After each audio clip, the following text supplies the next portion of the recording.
Hello, good evening. Good evening, sir. Good evening. Good evening, बेटा. Good evening, sir. Good evening, good evening.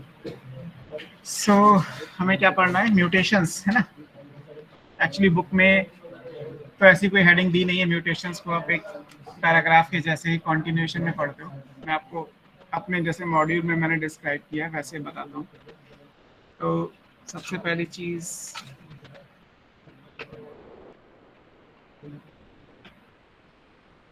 Tool bar कहाँ गया? Pen. You are presenting to everyone. ठीक है. So actually हमें यहाँ पे topic के हिसाब से अगर हम बात करें तो हमें पढ़ना है जेनेटिक वेरिएशंस,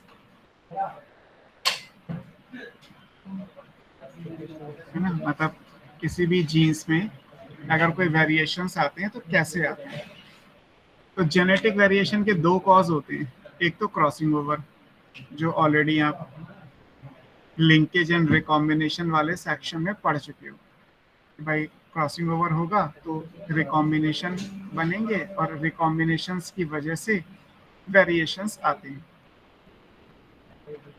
और इस क्रॉसिंग ओवर या रिकॉम्बिनेशन से होने वाले वेरिएशन के बेस पे आप डार्विन की थ्योरी पढ़ते हो. हमने स्टार्टिंग में भी जब इस चैप्टर को स्टार्ट किया था तो मैंने आपको वेरिएशंस पढ़ाए थे, सोमैटिक वेरिएशन और जर्मिनल वेरिएशन. जो जर्मिनल वेरिएशन है वो यही जेनेटिक वेरिएशन है और वो दो टाइप के थे, कॉन्टिन्यूस, डिसकॉन्टिन्यूस. तो हमने वो डिस्कस किया था कि डार्विन की थ्योरी क्रॉसिंग ओवर के हिसाब से जो वेरिएशन आते हैं उस पे है. ह्यूगो ट्रेविस ने एक नया टर्म इंट्रोड्यूस कर दिया, म्यूटेशंस. और म्यूटेशंस की वजह से भी वेरिएशंस आते हैं. तो जेनेटिक वेरिएशन के दो कॉज हैं ना. These are causes of genetic variation. अब इसमें से जहां तक रिकॉम्बिनेशन वाली बात है, क्रॉसिंग ओवर वाली बात है, वो ऑलरेडी आप पढ़ चुकी हैं इस पूरे चैप्टर में अभी तक. जैसे मेंडल के अकॉर्डिंग इंडिपेंडेंट असॉर्टमेंट वो फ्री रिकॉम्बिनेशन के लॉ को सपोर्ट करता है. फिर आपने लिंकेज एंड रिकॉम्बिनेशन में भी पढ़ा कि लिंकेज के कम होने का मतलब रिकॉम्बिनेशन फ्रीक्वेंसी ज़्यादा होना होता है. तो ये सारी चीज़ें. या चेकर बोर्ड में भी आप एक रैंडम फर्टिलाइजेशन करते हैं कि 4 गैमीट 4 से रिएक्ट करके 16 कॉम्बिनेशन में से कुछ भी बना सकते हैं. मतलब कोई डाइहाइब्रिड क्रॉस अगर हमारी बॉडी का हो तो बेबी तो एक ही पैदा होगा, लेकिन एक्चुअली वो 16 तरीके का हो सकता था.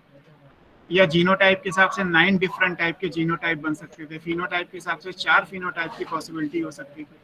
तो इसका मतलब क्रॉसिंग ओवर की वजह से रिकॉम्बिनेशन नेचर में आते हैं. बट एक और तरीका भी है जेनेटिक रिकॉम्बिनेशन का, और वो रिकॉम्बिनेशन का तरीका क्या कहलाता है? म्यूटेशन कहलाता है. तो बेसिकली अभी हमें क्या पढ़ना है? हमें जो चैप्टर में पढ़ना है वो है म्यूटेशन. कहाँ चला गया पेन?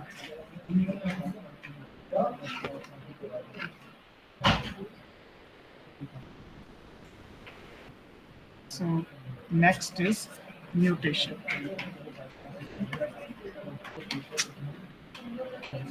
इस पेन को क्या हुआ? देखिए ये पढ़ना है. अब म्यूटेशंस होते क्या है? म्यूटेशन को फटाफट डिफाइन करें तो म्यूटेशन अचानक से होते हैं, सडन.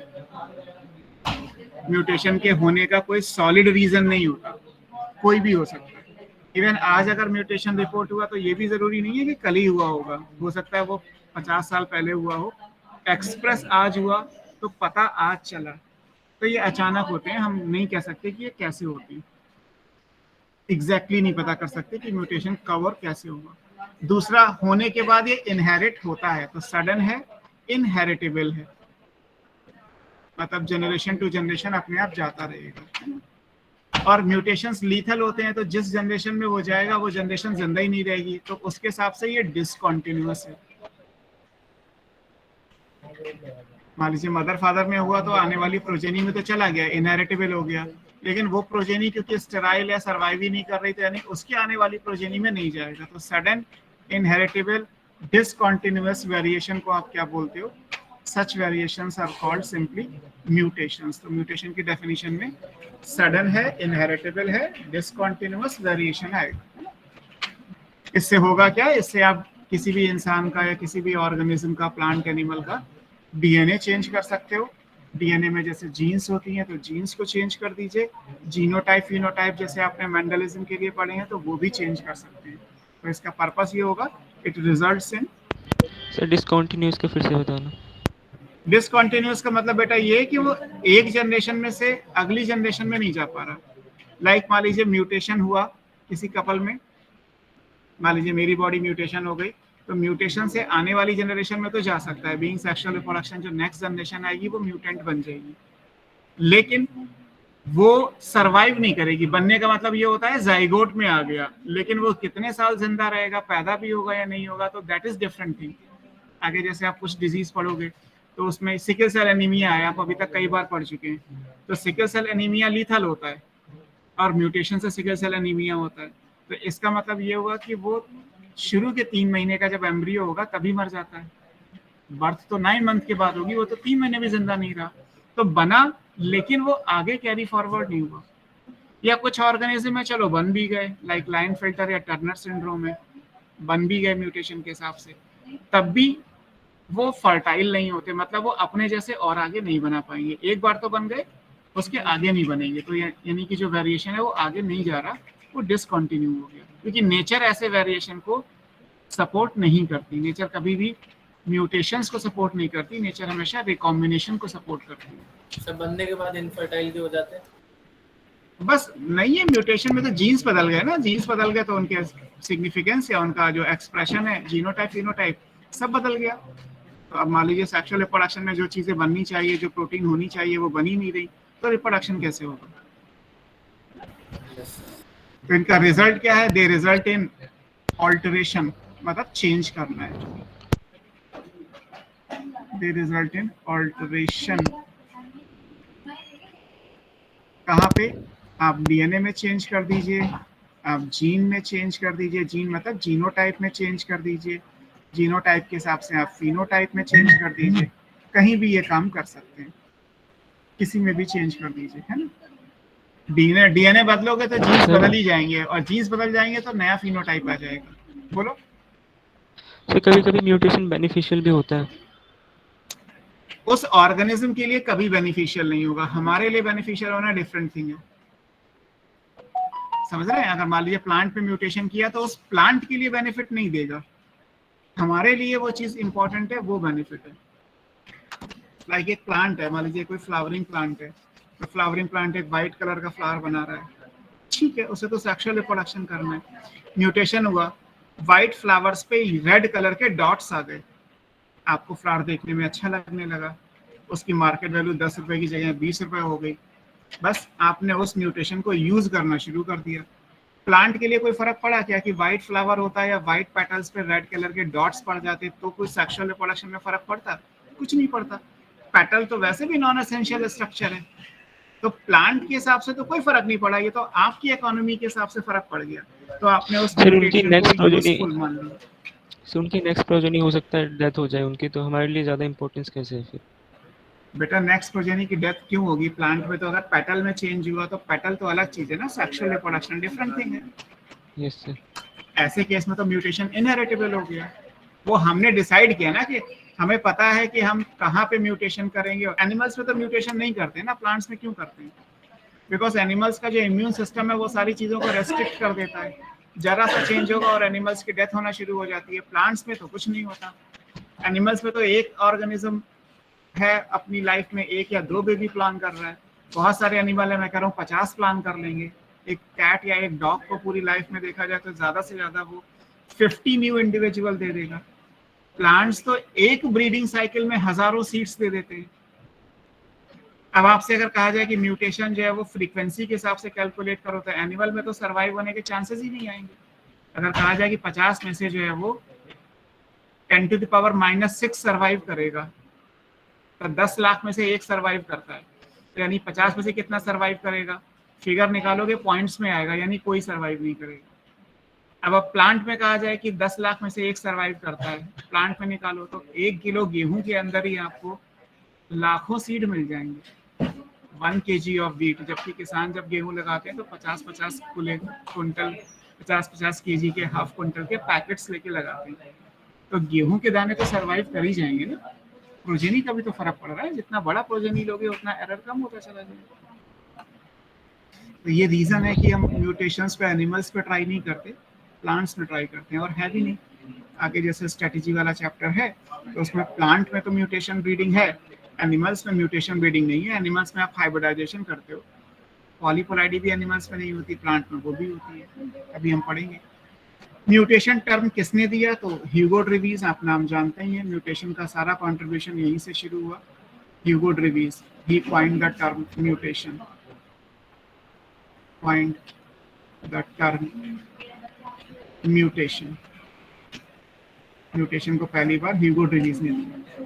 ह्यूगो ड्रीवीज ने एक थ्योरी दी जो म्यूटेशन थ्योरी कहलाती है, जो आप इवोल्यूशन में पढ़ते हो। हम यहाँ थ्योरी नहीं डिस्कस करेंगे, म्यूटेशन थ्योरी आप इवोल्यूशन में पढ़ चुके होंगे अब तक शायद। ह्यूगो ड्रीवीज ने किस पे काम किया था वो भी आप जानते हैं, ओइनोथेरा लैमार्कियाना, ये प्लांट का नाम है। अगर आपने म्यूटेशन थ्योरी पढ़ी है तो उसमें इस नाम लैमार्कियाना, ये प्लांट का नाम है। इसको इवनिंग प्रिमरोज कहते हैं, इवनिंग प्रिमरोज। तो इस प्लांट पे काम किया था, म्यूटेशन थ्योरी दी थी, है ना, और इन्होंने ही म्यूटेशन का सारा कॉन्सेप्ट वगैरह सब डेवलप किया। तो इनकी थ्योरी के बारे में तो आप इवोल्यूशन में पढ़ते हैं। अब जो ये म्यूटेशन है वो 3 अलग अलग टाइप के होते हैं, म्यूटेशन 3 टाइप्स के हैं। बुक में म्यूटेशन सब मिक्सअप करके दे रखा है, तो कुछ कम कुछ ज़्यादा चलता रहेगा। आपको अगर एनसीईआरटी से ही पढ़ना है तो आप छांट लीजिए कि क्या एनसीईआरटी में है और क्या नहीं है। तो म्यूटेशन 3 अलग अलग टाइप के हैं। कौन कौन से कहलाते हैं? एक कहलाता है जीनोमैटिक, एक कहलाता है क्रोमोसोमल, और एक कहलाता है gene mutation. Genomatic mutation, chromosomal mutation और जीन म्यूटेशन, तो 3 अलग अलग टाइप का म्यूटेशन हो सकता है। जीनोमैटिक में क्या होता है? जीनोमैटिक में क्रोमोसोम का नंबर चेंज होता है, change in number of chromosome, change in number of chromosome. Chromosomal में क्या होता है? Change in structure of chromosome.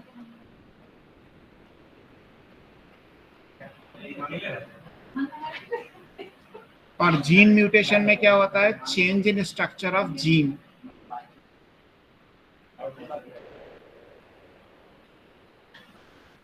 अगर जीन का स्ट्रक्चर बदलेगा तो जीन म्यूटेशन, अगर क्रोमोसोम का स्ट्रक्चर बदलेगा तो क्रोमोसोमल म्यूटेशन, और अगर क्रोमोसोम का नंबर ही बदल दोगे तो जीनोमैटिक म्यूटेशन कहलाता है।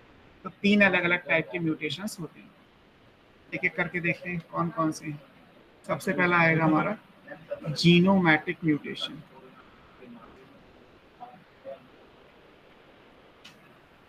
Change in number of chromosome है। अब ये खुद अपने आप में 2 टाइप का है। एक कहलाता है पॉलीपोलाइडी और एक कहलाता है एन्यूपोलाइडी। ये सारे टर्म्स एनसीईआरटी में हैं। जीनोमैटिक में हमने क्या किया है? चेंज इन नंबर, क्रोमोसोम का नंबर चेंज करोगे। अब नंबर बदलेंगे कैसे? अगर नंबर हम बढ़ा दें, लेकिन बढ़ाने में हम क्या करेंगे? पूरा का पूरा जीनोम बढ़ाएंगे, n से 2n, फिर 3n, 4n, 5n, 6n, ऐसे। लाइक ह्यूमन बॉडी में n इज इक्वल टू 23 है तो 2n होता है 46, वो तो नॉर्मल है। अब 46 की जगह 47 नहीं करना है, 46 की जगह सीधे सीधे जाएगा 69, 23 इंटू 3, 21 इंटू 1 यानी गैमीट्स, 21 इंटू 2 यानी बॉडी पार्ट्स, एंड 21 इंटू 3 अगर आएगा तो ट्रिप्लॉइड, 21 इंटू 4 अगर आएगा तो सीधे सीधे बढ़ेंगे तो 23 के 23 क्रोमोसोम बढ़ेंगे। या ड्रोसोफिला में 4 क्रोमोसोम का जीनोम होता है, n इज इक्वल टू 4 आपने पढ़ा था लिंकेज ग्रुप में। तो 4 होगा, फिर 8 होगा, फिर 16, फिर 12 आएगा, फिर 16 आएगा, फिर 20 आएगा, फिर 24 आएगा। ऐसे अगर नंबर बढ़े तो पॉलीपोलाइडी कहलाता है। पॉलीपोलाइडी का मतलब होता है having more than 2 sets of chromosome. यहाँ क्रोमोसोम का पूरा सेट बढ़ेगा। यहाँ पे क्रोमोसोम के सेट का मतलब क्या होता है? Genome, more than 2 genomes of chromosome.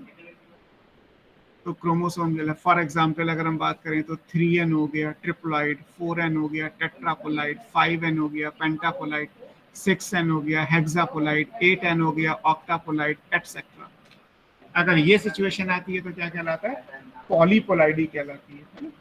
2 set से ज्यादा के होने चाहिए, 2 होंगे तो डिप्लॉइड, और हैप्लॉइड डिप्लॉइड को आप कॉमन मानते हो, वो म्यूटेशन नहीं कहलाता। 2 से ज्यादा होने का मतलब जीनोमैटिक म्यूटेशन में पहली कैटेगरी है विच इज कॉल्ड पॉलीपोलाइडी।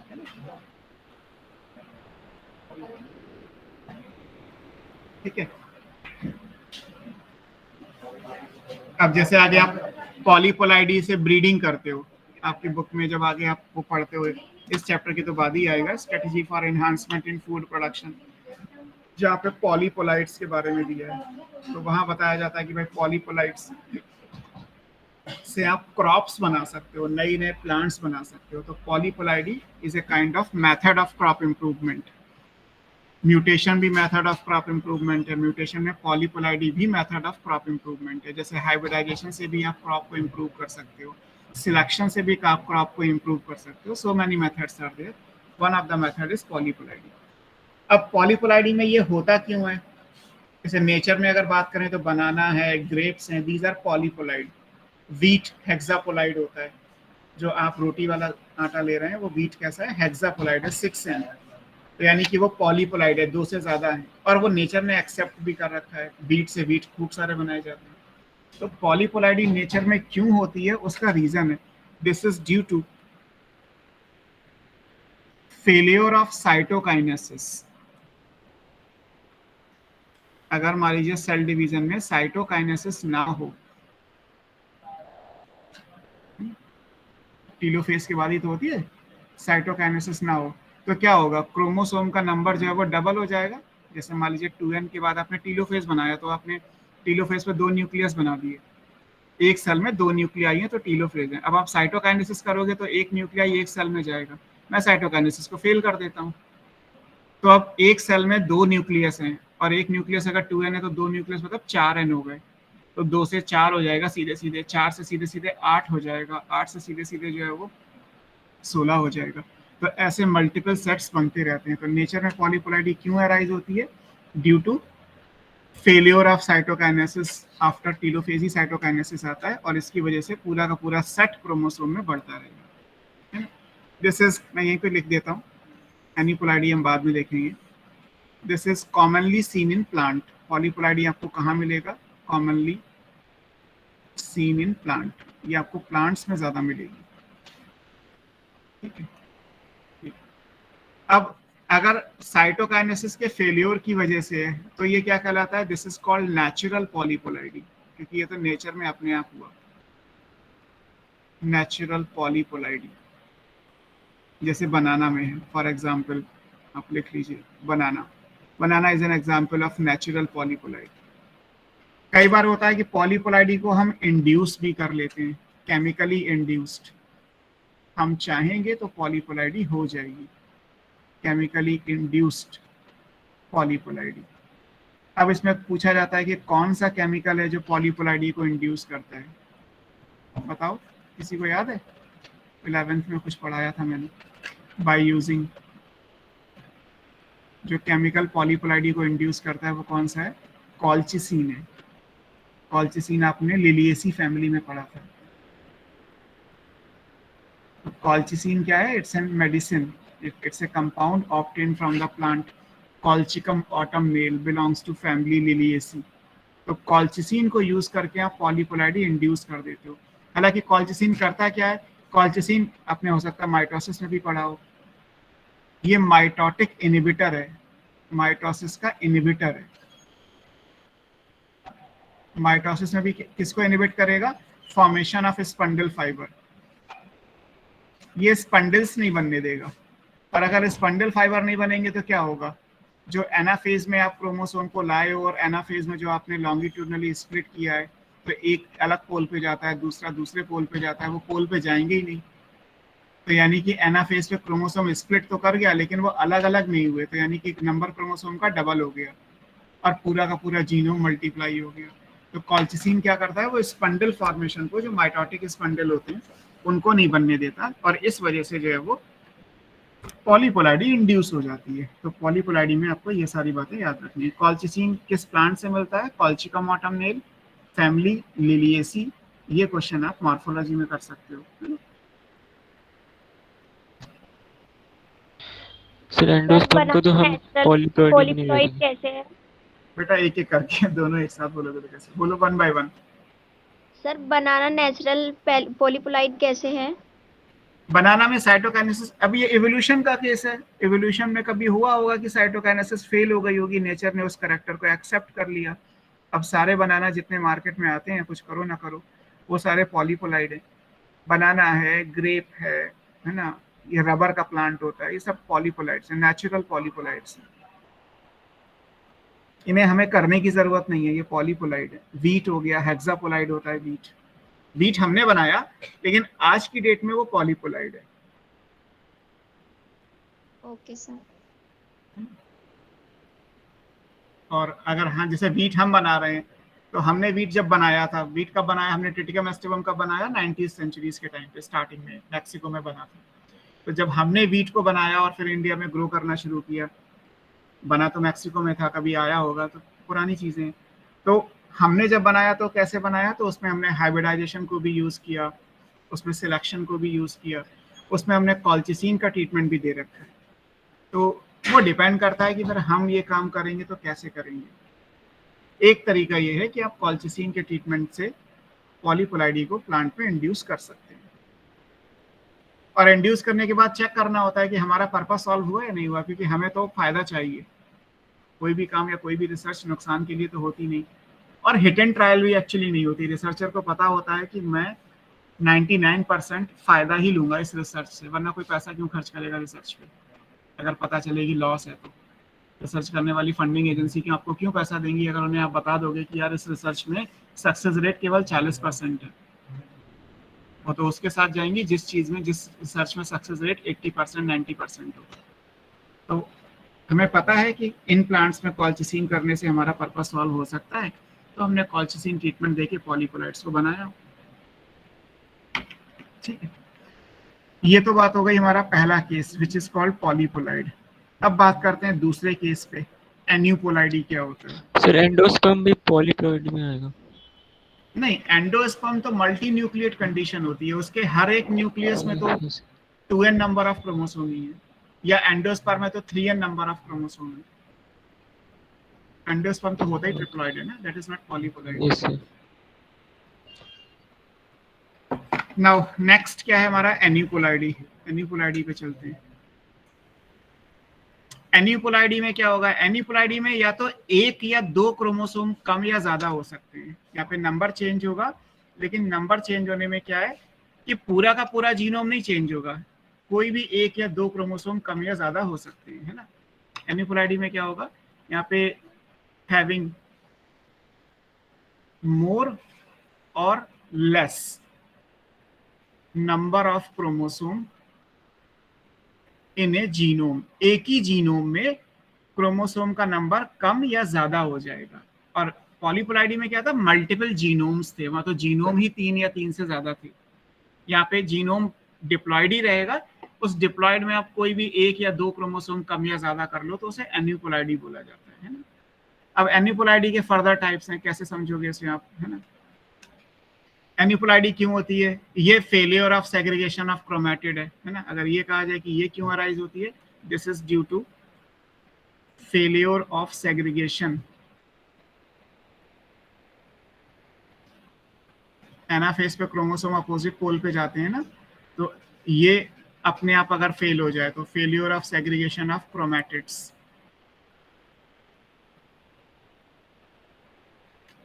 इसको बोला जाता है नॉन डिसजंक्शन ऑफ क्रोमोसोम।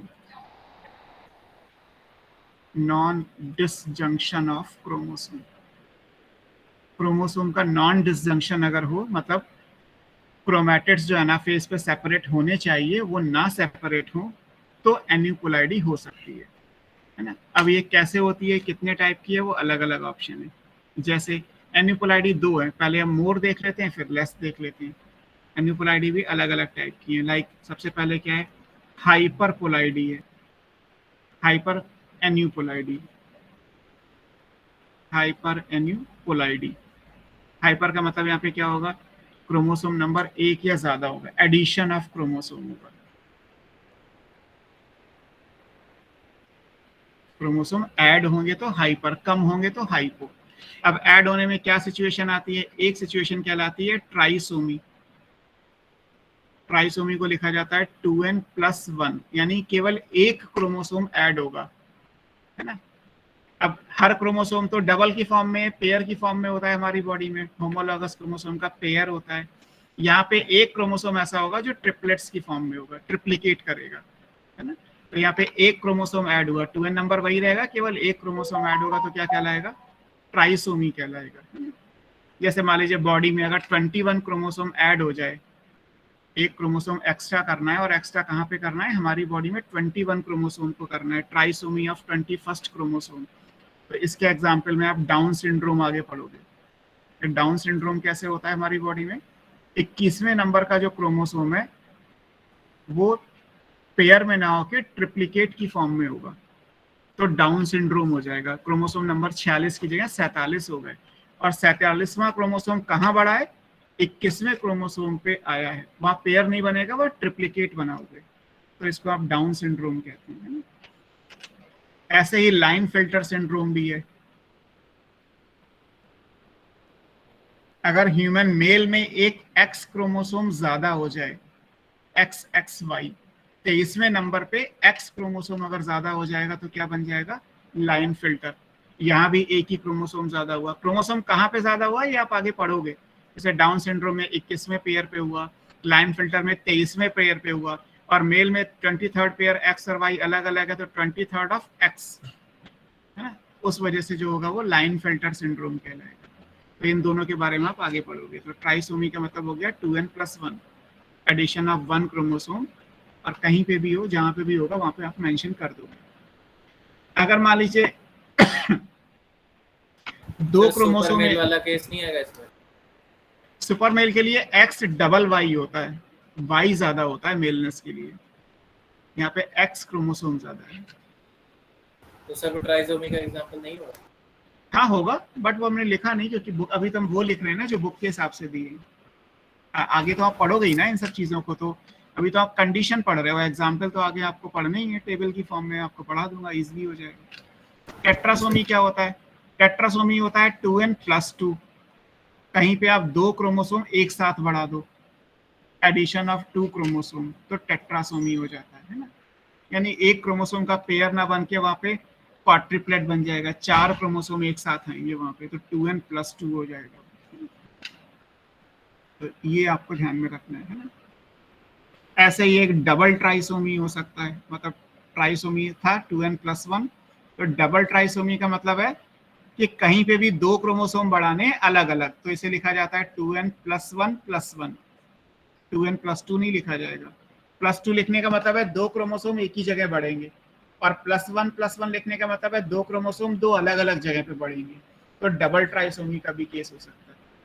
अब जैसे आप कहें कि सर इसके एग्जाम्पल क्या है, तो इनके एग्जाम्पल एक्चुअली है ही नहीं, क्योंकि एनिमल्स में जब 2n+1 वाला ही सर्वाइव नहीं कर पा रहा, डाउन सिंड्रोम और लाइन फिल्टर वाले ही सर्वाइव नहीं कर पा रहे ह्यूमन, तो टेट्रासोमी या डबल ट्राइसोमी तो और ज्यादा लीथल हो गया ना। आप एक क्रोमोसोम एक्स्ट्रा दे दोगे तो उस क्रोमोसोम की प्रोटीन्स भी एक्स्ट्रा बनेंगी, कहाँ तक हैंडल करेंगे? कर ही नहीं पाएंगे ये। तो जब ये हो ही नहीं सकता तो फिर हम इसे पढ़ क्यों रहे हैं? ये कंडीशन है बेटा, प्लांट्स में हो सकती है, प्लांट्स में सब हो सकता है, एनिमल्स में नहीं, ह्यूमन में नहीं। ह्यूमन के लिए ट्राइसोमी ही आएगा। सर और अब किसी जैसे ये एनिमल में हो सकता है मतलब? हाँ, एनिमल में हो सकते हैं। अब ये हाइपर की जगह हाइपो, मतलब हम कम करेंगे, डिलीशन ऑफ क्रोमोसोम अगर हम कर दें। नेक्स्ट स्लाइड पे जाएं तो ये आएगा हाइपो एनिपोलाइडी, लॉस ऑफ क्रोमोसोम हो जाएगा।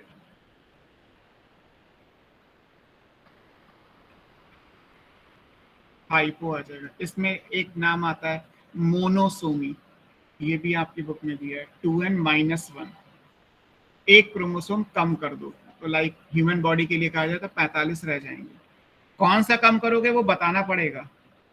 जैसे इसमें एग्जाम्पल अगर मैं दूं टर्नर सिंड्रोम का, तो टर्नर सिंड्रोम फीमेल में होता है। फीमेल में जो 23rd क्रोमोसोम पेयर है उसमें से एक एक्स कम हो जाएगा, तो एक एक्स कम हो जाएगा तो मोनोसोमी ऑफ 23rd क्रोमोसोम या 23rd pair in human female कहलाएगा। उस सिंड्रोम को क्या बोलोगे? टर्नर सिंड्रोम बोलोगे। 23वें क्रोमोसोम में से एक एक्स कम हो जाएगा तो 2n is to 45 and the condition is known as Turner syndrome. तो ये आपको आगे याद रखना है।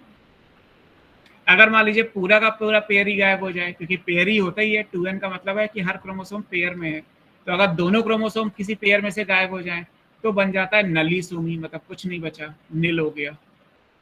नलीसोमी का मतलब है 2n-2, पूरा का पूरा एक क्रोमोसोम का पेयर ही गायब हो गया, ये हो सकता है। और ऐसे ही मोनोसोमी में डबल कंडीशन भी हो सकती है, डबल मोनोसोमी, जैसे डबल ट्राइसोमी था वैसे डबल मोनोसोमी भी हो सकता है। दो क्रोमोसोम जाएंगे लेकिन अलग अलग जगह से जाएंगे, 2n-1-1, तो ये मोनोसोमी में डबल मोनोसोमी होती है। तो इन दोनों के भी कोई एग्जांपल नहीं है? नहीं, ह्यूमन में कुछ नहीं। ह्यूमन में एक्चुअली जो आपको पढ़ने थे वो यही है, आपकी बुक में जो नाम दे रखे हैं वो डाउन सिंड्रोम, लाइनफिल्टर और टर्नर, तीन ही सिंड्रोम डिस्कस करने के लिए बुक में दे रखे हैं। तो इन तीनों के बारे में तो आप आगे पढ़ोगे ही। Yes sir.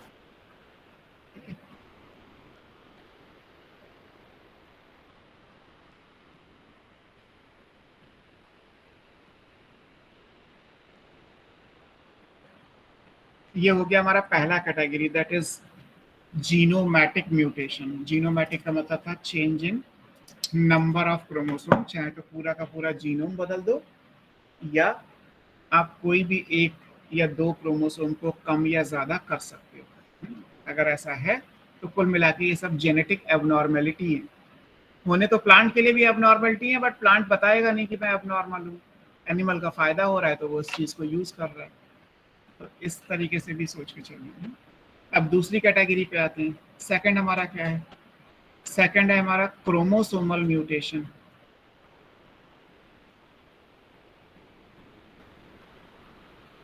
Change in structure of chromosome.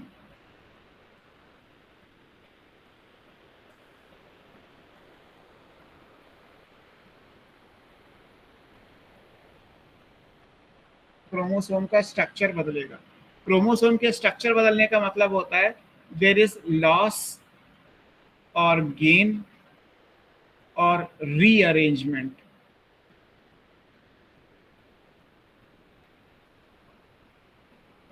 Of genes on a chromosome. Chromosome के स्ट्रक्चर का मतलब क्या है? डीएनए। और डीएनए पे आपने पढ़ा कि जीन्स आर लीनियरली अरेंज। तो आप मान लीजिए कि क्रोमोसोम में से या तो कुछ जीन कम हो जाएंगी, क्रोमोसोम का नंबर तो एक का एक ही रहा, उसमें से मैंने 10 जीन की जगह 9 जीन कर दी, या 2 जीन ऐड हो गई तो 12 हो सकती हैं, या 10 की 10 जीन है लेकिन वो आगे पीछे हो गई, मतलब उनको मैंने रीअरेंज कर दिया, वो भी म्यूटेशन कहलाएगा, क्योंकि जीन का सीक्वेंस भी इंपॉर्टेंट है। जैसे आपने लिंकेज ग्रुप में पढ़ा था कि ए के बाद अगर बी आ रहा है तो बी आएगा ही आएगा, फिर बी के बाद सी आना चाहिए। अब ए सी भी नहीं हो सकता, ए बी सी ही होगा, क्योंकि अगर आपने जीन की रीशफलिंग कर दी, जीन की पोजीशन एक ही क्रोमोसोम पे बदल दी, तो फिर क्रॉसिंग ओवर जिसमें नहीं हो रहा था उसमें होने लगेगा, और जिसमें अब तक हो रहा था उसमें हो सकता है कि ना होने लगे, और ऐसा होने से पूरा ऑर्गेनिज्म बदल जाएगा। तो लॉस है, गेन है, रीअरेंजमेंट है, कुछ भी यहाँ पे आ सकता है। अल्टीमेटली क्रोमोसोम का स्ट्रक्चर चेंज होगा तो कहलाएगा क्रोमोसोमल म्यूटेशन। तो ये डेफिनेशन हो गई। अब बात आती है कि ये कितने टाइप के हैं और होते कैसे हैं। अब जैसे लॉस है तो डिलीशन है ना, और गेन है तो इंसर्शन या डुप्लीकेशन नाम दे दिए जाते हैं। अब जैसे देखो एक आइडियल क्रोमोसोम लेते हैं पहले समझने के लिए। लाइक हमने एक क्रोमोसोम लिया, फॉर एग्जांपल ये हमारे पास एक क्रोमोसोम है, रेफरेंस ले लेते हैं। यहाँ पे सीक्वेंस है ए बी सी डी, ये लाइन सेंट्रोमियर है, ई एफ जी एच, तो ये हमारा एक क्रोमोसोम हो गया। ठीक है, 8 जीन है और ये सीरीज है। अब मान लीजिए मुझे क्या करना है, मुझे इसमें अलग अलग ऑप्शंस ढूंढने हैं। क्या पहला ऑप्शन क्या है? फर्स्ट ऑप्शन क्या कहलाता है? डिलीशन। डिलीशन में क्या करते हैं कि बीच में से कोई भी चीज यानी कोई भी जीन गायब कर दीजिए। लाइक मैं मान लेता हूं कि सी डी है, C D genes are deleted, इनको डिलीट करना है। अब इनको जब डिलीट करोगे तो नया क्रोमोसोम क्या बनेगा? नया क्रोमोसोम बनेगा आपका A P centromere E F G H, और जो सी डी पार्ट है वो अलग हो गया। ये लॉस है। अब सी और डी हमारी बॉडी में अगर कुछ बना रही होंगी तो वो नहीं बनेगा, नहीं बनेगा तो उसके हिसाब से एब्नॉर्मलिटी।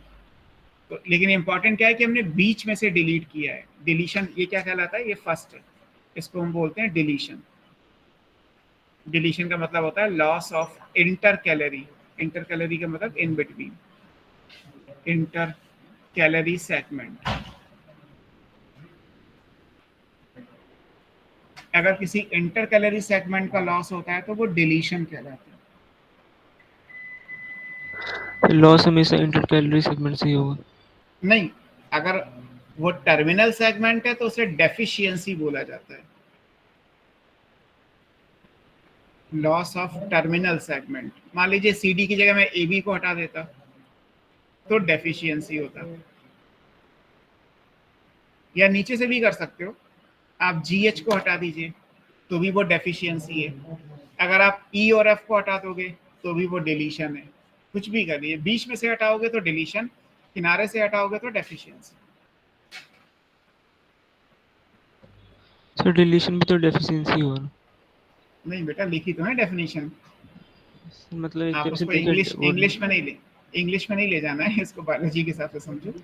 डिलीशन का मतलब है बीच में से हटाना और डेफिशिएंसी का मतलब है टर्मिनल सेगमेंट को हटाना। क्लियर है? सिंपल डेफिनेशन है। आप डायग्राम में बनाओ तो बस सी डी की जगह ए बी को हटा दो, बस।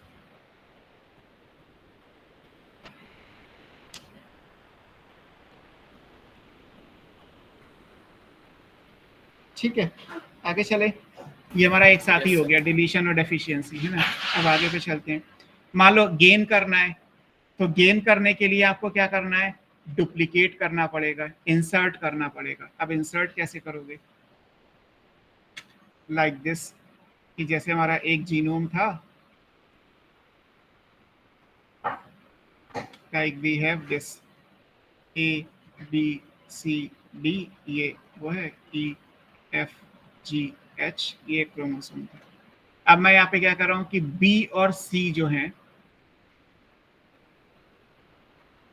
आर डुप्लीकेटेड, इनको डुप्लीकेट करना है, मतलब इनके मल्टीपल कॉपीज बनानी है। तो जब आप मल्टीपल कॉपीज बनाओगे तो अब क्रोमोसोम क्या बन जाएगा? अब जो क्रोमोसोम बनेगा वो ऐसे आएगा, लाइक दिस। ये ए है, बी और सी को डुप्लीकेट किया तो B C B C B C, मान लीजिए मैंने 3 बार कर दिया, फिर आएगा D E F G H. This is called duplication. तो कितनी भी बार कर सकते हैं? वो डिपेंड करता है, अलग अलग क्रोमोसोम में अलग अलग है। और इनको डुप्लीकेट करके यहीं जोड़ना है, ये नहीं कि बीसी को यहाँ नीचे जीएफ के पास ले आए, एफ जी एच या कहीं भी और ले आए। तो डुप्लीकेशन में ये जो है, ये एक हो गया, ये दूसरा हो गया, ये तीसरा हो गया। ये कहलाती है रिपीट्स, बार बार आती हैं तो इनको बोलते हैं टैंडम रिपीट्स। इन्हें क्या बोला जाता है? Tandem repeats. आपने इससे पहले का पढ़ लिया, ये स्कूल वगैरह में पढ़ लिया ये chapter, molecular basis of inheritance? Sir अभी तो पहला चैप्टर भी नहीं हुआ।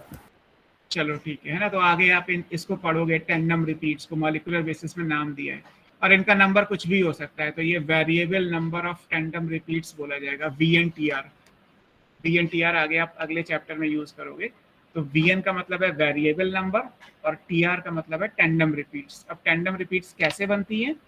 वो बनती हैं किसी भी जीन के, मैंने 2 किए हैं, आप एक का डुप्लीकेशन कर लो, जरूरी नहीं है कि 2 का ही करना है। आप 10 जीन का डुप्लीकेशन कर लो, क्योंकि एक क्रोमोसोम पे नंबर ऑफ जीन तो हजारों होगा, मैंने तो 8 लिए हैं। एक्चुअली एक क्रोमोसोम पे जीन का नंबर तो 100 to 1000 हो सकता है। तो आप कितनी भी जीन्स को डुप्लीकेट कर सकते हैं, वो टाइम टू टाइम पे जो एग्जाम्पल होगा उसके हिसाब से आएगा। ये तो मतलब डुप्लीकेशन जितनी बार रिपीट होगा उसको मिला के टैंडम रिपीट्स बोलते हैं। हाँ, टैंडम का मतलब है कि जहां जीन प्रेजेंट है वहीं पे डुप्लीकेट होगा। वहीं पे रिपीट आएगा। जैसे BC के पास ही BC आता जाएगा। ये नहीं कि BC यहाँ पे रहे और DEF के बाद BC आए और फिर GH नीचे चला जाए, वो नहीं होगा। डुप्लीकेट उसी जगह पे होगा जहाँ पे वो जीन प्रेजेंट फॉर्म में प्रेजेंट है। सर अगर नीचे आ गया तो पूरा चेंज हो जाएगा ना?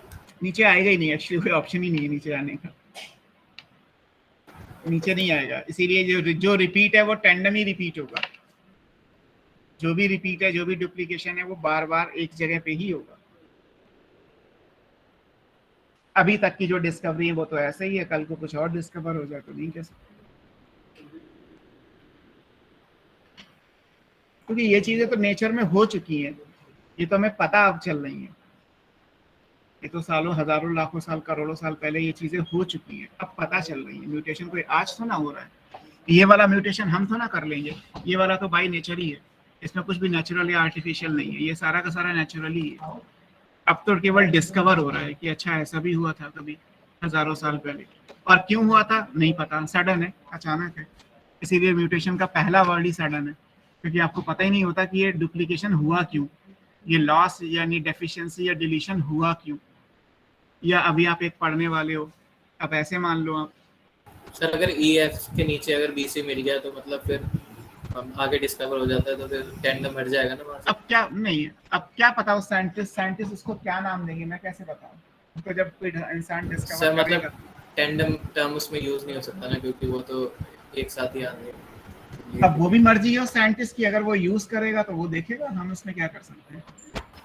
Yes sir. ये तो अभी तक की डिस्कवरी के साथ है।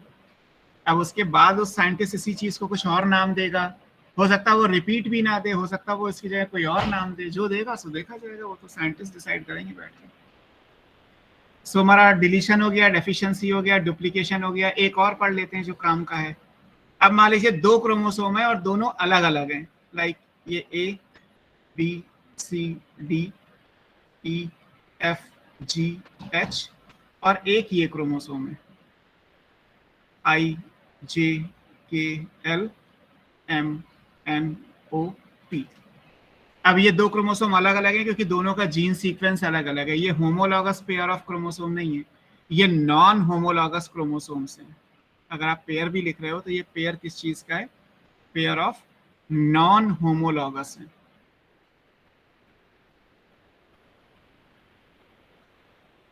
ऑब्वियस है कि नॉन होमोलॉगस पता कैसे चलेगा, क्योंकि जीन का सीक्वेंस अलग अलग है। अब मान लीजिए इसमें ऐसा हो कि एक जीन या 2 ले लेते हैं कि ये जो 2 जीन है ए बी जीन जो है वो यहाँ से हट जाए, इनका लॉस हो जाए। AB को यहाँ से हटाओगे तो ये क्या कहलाएगा, डिलीशन। और यहाँ से मान लीजिए IG का लॉस हो जाए तो ये क्या कहलाएगा, डिलीशन, है ना। या टर्मिनल सेगमेंट ले रहे हैं तो चलो डेफिशिएंसी बोल लेते हैं कि डेफिशिएंसी ऑफ AB पहले क्रोमोसोम में, डेफिशिएंसी ऑफ IJ दूसरे क्रोमोसोम में। लेकिन है ये कि ये उल्टे जुड़ जाएं, ये यहाँ से डिलीट होके यहाँ ऐड हो गया और ये यहाँ से डिलीट होके यहाँ ऐड हो गया। तो अब जब क्रोमोसोम बनेंगे तो कैसे बनेंगे, अब ये ऐसे बनेंगे, ये आएगा IJ और फिर यहाँ पे आएगा CDEFGH और दूसरा क्या बन जाएगा AB और फिर यहाँ पे आएगा KLMNOP। ये सेंट्रोमियर है। तो IJ और AB ने क्या किया, रीशफलिंग कर ली, एक क्रोमोसोम से निकल के दूसरे क्रोमोसोम पे जुड़ गए, दूसरे से निकल के पहले पे जुड़ गए। इसको बोलते हैं, ये नया तरीका है, इसको बोला जाता है, ये उल्टा है तो ये कहलाएगा रेसिप्रोकल, और क्योंकि ये पोजीशन चेंज हो रही है तो कहलाता है ट्रांसलोकेशन, रेसिप्रोकल ट्रांसलोकेशन। और इसके लिए 2 क्रोमोसोम चाहिए, 2 अलग अलग नॉन होमोलॉगस क्रोमोसोम चाहिए, है ना। किसी भी नॉन होमोलॉगस क्रोमोसोम के बीच में अगर एक्सचेंज ऑफ जेनेटिक मटेरियल हो, जो डायग्राम से आप देख रहे हो, अगर ये होमोलॉगस होता तो ये चीज क्या कहलाती है, यहाँ पे कैपिटल A कैपिटल B है, यहाँ पे स्मॉल b होता रादर देन IJ, तो ये क्या बन जाता, क्रॉसिंग ओवर। क्रॉसिंग ओवर में वो क्रॉसिंग ओवर जो आप ऑलरेडी पढ़ चुके हो, लीगल क्रॉसिंग ओवर, क्योंकि क्रॉसिंग ओवर हमेशा होमोलॉगस क्रोमोसोम पेयर के अंदर होता है। यहाँ क्रॉसिंग ओवर जो हो रहा है वो नॉन होमोलॉगस के बीच में हो रहा है। इसको रेसिप्रोकल ट्रांसलोकेशन को और क्या बोलते हैं, इसे इल लेजिटिमेट, इलीगल क्रॉसिंग ओवर कहा जाता है, इलेजिटिमेट क्रॉसिंग ओवर।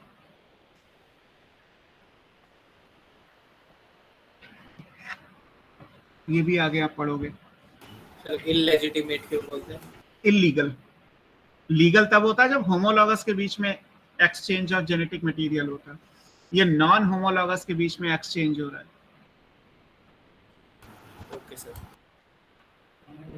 ये लीगल की जगह इलीगल हो गया, लेजिटिमेट की जगह इलेजिटिमेट क्रॉसिंग ओवर हो गया।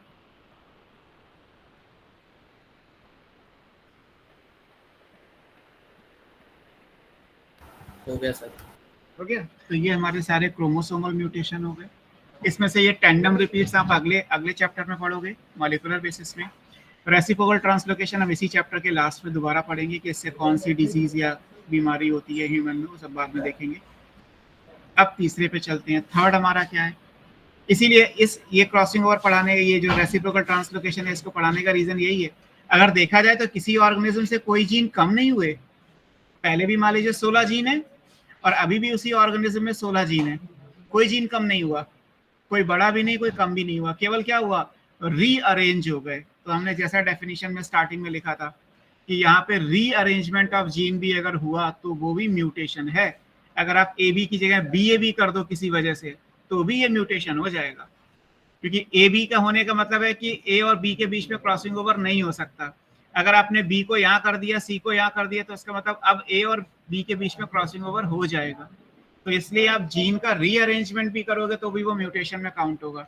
और लॉस या गेन है, डिलीशन डेफिशिएंसी में लॉस है, डुप्लीकेशन में गेन है, ट्रांसलोकेशन में रीअरेंजमेंट है। तो ये सारे ही आपके जो है वो क्रोमोसोमल म्यूटेशंस कहलाते हैं। क्लियर? अब नेक्स्ट पे आते हैं। थर्ड हमारे पास क्या है? Third is gene mutation. Genes कहाँ प्रेजेंट होती हैं? डीएनए में। जैसे अभी तक हमने लिखा कि ये क्रोमोसोम है तो इसमें ए जीन है या एच हमारे पास ये जीन है, या ए जो है वो ना यहाँ से यहाँ तक अगर ए है तो ये ए एक जीन है। इसको खोल के देखोगे तो ये आपको क्या मिलेगा? एक न्यूक्लियोटाइड का सीक्वेंस मिल जाएगा। पर डीएनए किससे बना होता है? ATGC, adenine, thymine, guanine, cytosine, इन सब से। तो इस ए में आपको क्या मिलेगा? We have definite arrangement of nucleotide. ऐसे बी में भी अलग आएगा, सी का अलग, डी का अलग। तो जीन म्यूटेशन का मतलब हमको क्या करना है कि हमको यहाँ पे जीन्स को बदलना है, सीक्वेंस ऑफ डीएनए जो है वो चेंज करेंगे या न्यूक्लियोटाइड को हम चेंज करेंगे। तो वो चीज यहाँ पे आपको समझनी है। देखो थर्ड हमारे पास क्या है? जीन म्यूटेशन है। जीन का मतलब हो गया चेंज इन न्यूक्लियोटाइड सीक्वेंस। या तो न्यूक्लियोटाइड का सीक्वेंस बदलेगा और या फिर रिप्लेसमेंट ऑफ न्यूक्लियोटाइड होगा। न्यूक्लियोटाइड को बदल दो आप केवल ऑफ ए जीन। एक जीन में बहुत सारे न्यूक्लियोटाइड होते हैं। जीन की डेफिनेशन ये है कि it's a short segment of DNA, और डीएनए बनता है एटीजीसी से, यानी कि थोड़े बहुत एडेनिन, थाइमिन, ग्वानिन, साइटोसिन मिलके एक जीन बना रहे हैं। तो हम एक तो चीज ये कि या तो हम इनका सीक्वेंस बदल देंगे या किसी भी न्यूक्लियोटाइड को रिप्लेस भी कर सकते हैं। तो ये क्या, ऐसा म्यूटेशन क्या कहलाएगा? इसको जीन म्यूटेशन बोला जाता है।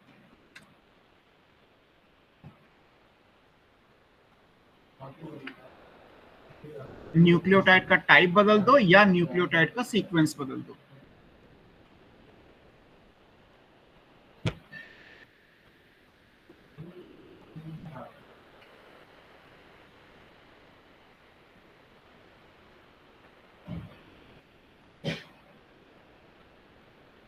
जीन म्यूटेशन, ठीक है। अब जिस जीन में म्यूटेशन होगा उस जीन को हम म्यूटॉन बोलते हैं। म्यूटॉन वर्ड अगर यूज हो रहा है तो म्यूटॉन का मतलब है ऐसी जीन जिसमें म्यूटेशन हो चुका है। This is called mutational gene. Mutation वाली जीन को क्या बोला जाता है? म्यूटॉन बोला जाता है। तो ये टर्म याद रखिएगा, है ना। म्यूटॉन इज द म्यूटेशनल जीन। ऐसी जीन जिसमें म्यूटेशन हो चुका है उसको क्या बोलेंगे? उसे हम म्यूटॉन बोलेंगे। क्लियर? नाउ जीन म्यूटेशन दो टाइप के होते हैं। जैसे ऊपर लिखा हुआ है न्यूक्लियोटाइड का सीक्वेंस या न्यूक्लियोटाइड का रिप्लेसमेंट। तो ये दो ऑप्शन आते हैं, एक कहलाता है पॉइंट म्यूटेशन और एक कहलाता है फ्रेम शिफ्ट म्यूटेशन।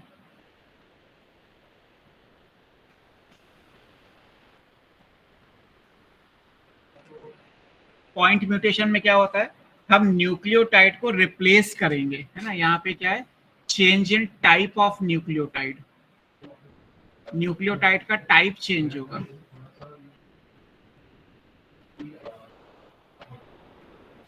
और फ्रेम शिफ्ट में क्या होगा, एडिशन और डिलीशन ऑफ न्यूक्लियोटाइड होगा।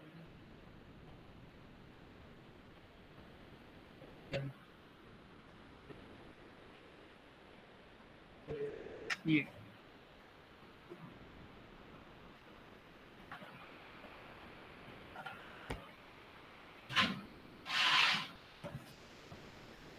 फिर तो पॉइंट म्यूटेशन में क्या करना है, change in type of nucleotide. Nucleotide याद है ना, बायोमोलिक्यूल्स में ATGC, adenine, thymine, guanine, cytosine सब पढ़ रखा होगा आपने। तो या तो इनको बदलेंगे या इनका सीक्वेंस बदल देंगे, आगे पीछे कर देंगे, तो दोनों ही केस में वो क्या बन जाएगा, जीन म्यूटेशन कहलाएगा। अब पॉइंट म्यूटेशन क्या होता है, पॉइंट म्यूटेशन दो अलग अलग टाइप से आते हैं। कौन कौन से आते हैं,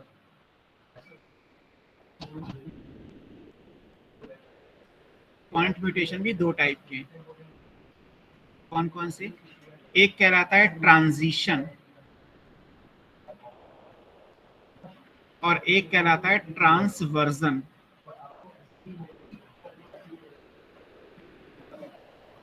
ट्रांजिशन में क्या होता है, ट्रांजिशन में हम करते हैं प्यूरीन को किसी प्यूरीन से रिप्लेस करते हैं। प्यूरीन पैरामिडीन याद है term, purine is replaced by purine, या pyrimidine is replaced by pyrimidine.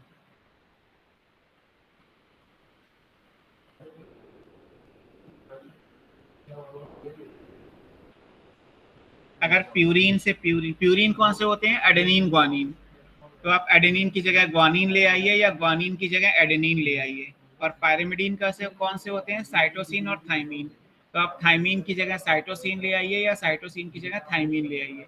ऐसा रिप्लेसमेंट, ऐसा change in type of nucleotide क्या कहलाएगा, ट्रांजिशन कहलाता है। और इसको पॉइंट म्यूटेशन में आप पढ़ रहे हैं। अगर प्यूरीन की जगह पायरिमिडीन ले आए तो वर्जन बदल जाएगा।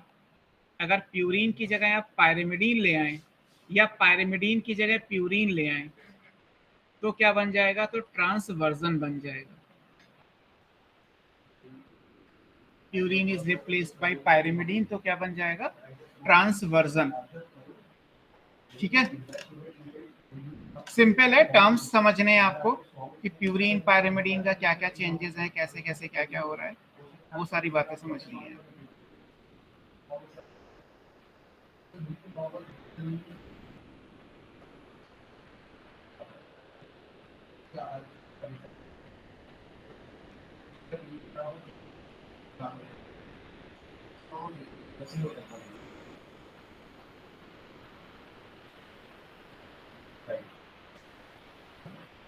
ठीक है, अब इसको आप चाहो तो बना के मैं आपको दिखा देता हूँ। प्यूरीन की जगह, प्यूरीन का मतलब क्या है, एडेनिन होता है प्यूरीन। एडेनिन से आप क्या बना लो, थाइमीन, या थाइमीन को बदल, सॉरी, एडेनिन के साथ ग्वानिन। एडेनिन और ग्वानिन कैसे होते हैं, प्यूरीन होते हैं। तो एडेनिन के साथ ग्वानिन या ग्वानिन के साथ एडेनिन का चेंज कर दो तो ये क्या बन गया आपका, ट्रांजिशन। ऐसे ही मान लीजिए अगर हम थाइमीन के साथ ये ले आए साइटोसिन, या साइटोसिन के साथ हम क्या ले आए, थाइमीन, तो ये भी क्या बन गया, ये भी आपका बन गया ट्रांजिशन। तो जो मैंने ब्लू से बनाए वो क्या बने हुए हैं, ट्रांजिशन बने हुए हैं। एडेनिन से ग्वानिन या ग्वानिन से एडेनिन, साइटोसिन से थाइमीन या थाइमीन से साइटोसिन, मतलब प्यूरीन से प्यूरीन और पायरिमिडीन से पायरिमिडीन। ये रिप्लेसमेंट क्या कहलाएगा, ट्रांजिशन कहलाएगा। ट्रांसवर्जन कैसे बनेंगे, ट्रांसवर्जन ऐसे समझ लो कि मान लीजिए आप क्या करेंगे, ट्रांसवर्जन में आप क्या करने वाले हैं, ट्रांसवर्जन में लाइक वी हैव हमें प्यूरीन से पायरिमिडीन पे जाना है, तो प्यूरीन अगर एडेनिन है तो पायरिमिडीन टी और सी है, तो आप ए से टी बना दो या टी की जगह ए ला दो, ए की जगह सी ला दो या सी की जगह ए ला दो। ऐसे ग्वानीन भी एक प्यूरीन है, तो प्यूरीन की जगह पायरिमिडीन यानी कि थाइमीन, या थाइमीन की जगह ग्वानीन, या ग्वानीन की जगह साइटोसिन, या साइटोसिन की जगह ग्वानीन। तो जो रेड से बने हुए हैं वो क्या है, वो सारे ट्रांसवर्जन है, और जितने भी मैंने ब्लू से बनाए हैं वो सारे क्या बने हुए हैं, ब्लू वाले जो बने हुए हैं वो ट्रांजिशन है।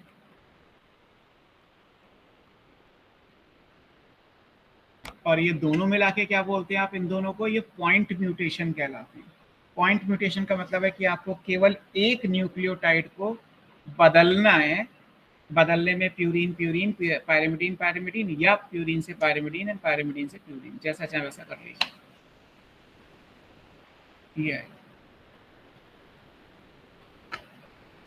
ओके। अब इसमें एक एग्जाम्पल दिया है कि एक क्लासिकल एग्जाम्पल है, आगे आप पढ़ोगे अभी थोड़ी देर में, सिकल सेल एनीमिया।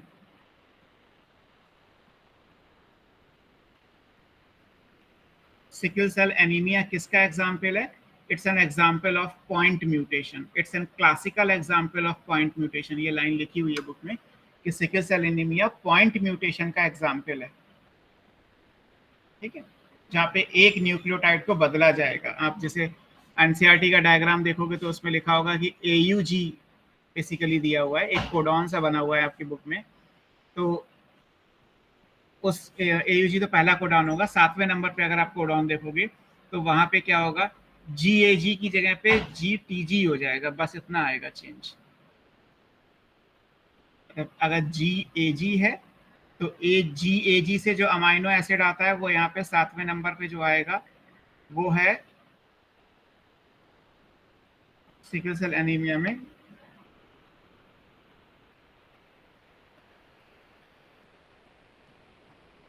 यहाँ पे क्या होगा, ग्लूटामिक एसिड को हम वैलिन से रिप्लेस करेंगे। ग्लूटामिक एसिड का जो कोडॉन आएगा वो GAG है, यस है ना।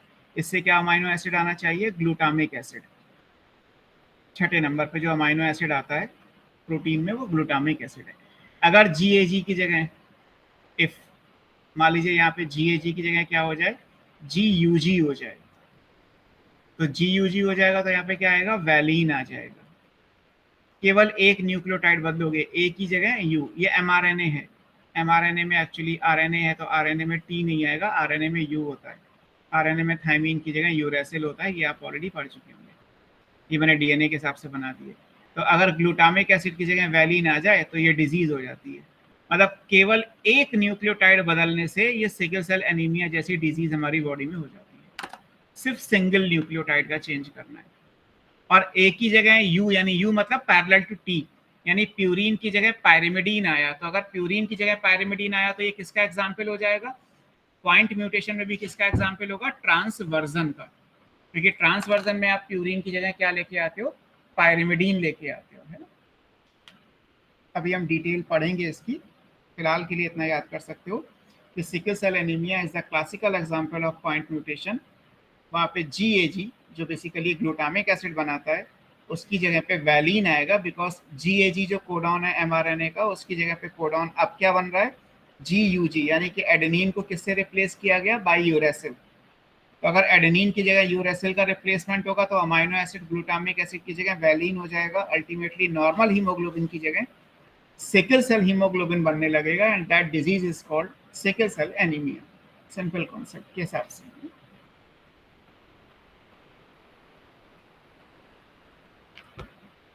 डन।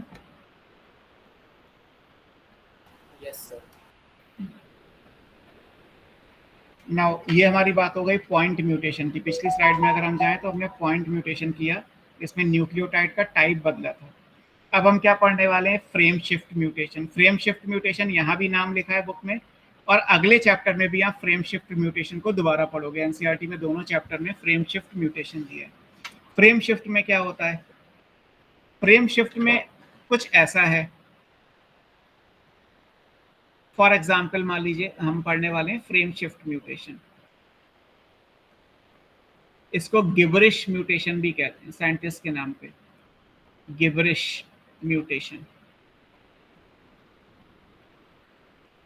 यहाँ पे कोई भी एक न्यूक्लियोटाइड है ना, यहाँ पे क्या होगा, एडिशन और डिलीशन ऑफ वन न्यूक्लियोटाइड या सिंगल न्यूक्लियोटाइड